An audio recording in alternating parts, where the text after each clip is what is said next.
Now this is a visual pathways diagram. Again, you can see both the eyes, then the optic chiasma, optic nerve, this optic tract. Here the fibers go back, and at back in the visual pathway is the optic tract. But here the fibers, pupillomotor fibers, they go here. They actually even crisscross here as well. As I can draw this for you. That you know, this also crisscross here, and also here.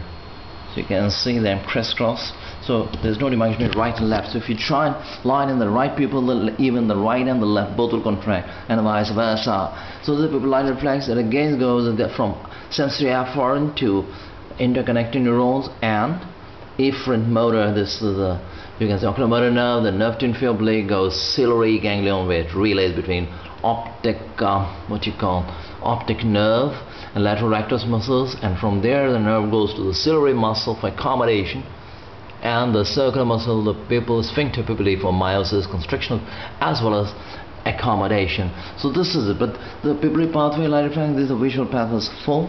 Then here this retrogeniculate body, which is the hand of the you can say thalamus.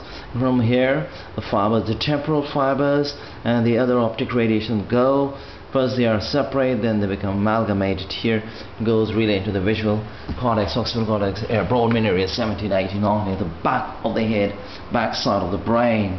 So watch for that as well. And what you can say, that visual pathways, and also the DD, differentiation of red eyes, medical students, Stanford students, so third, fourth, and fifth year, acute conjunctivitis, acute enteritis, acute keratitis, corneal ulcer, acute congestive glaucoma, corneal foreign body and ocular trauma.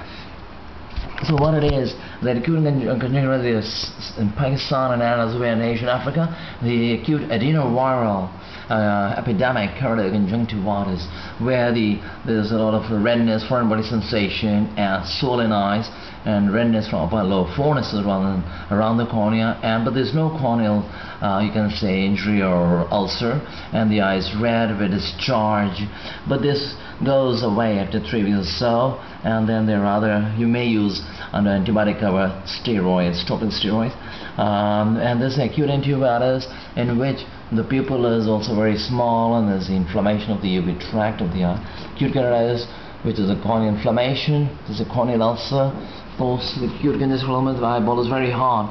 The intraocular hypertension, just like blood pressure or hypertension, the eyeball tension also, there's too much in the acute congestive glaucoma. People are mid-down and fixed, right red painful eye with infiltration.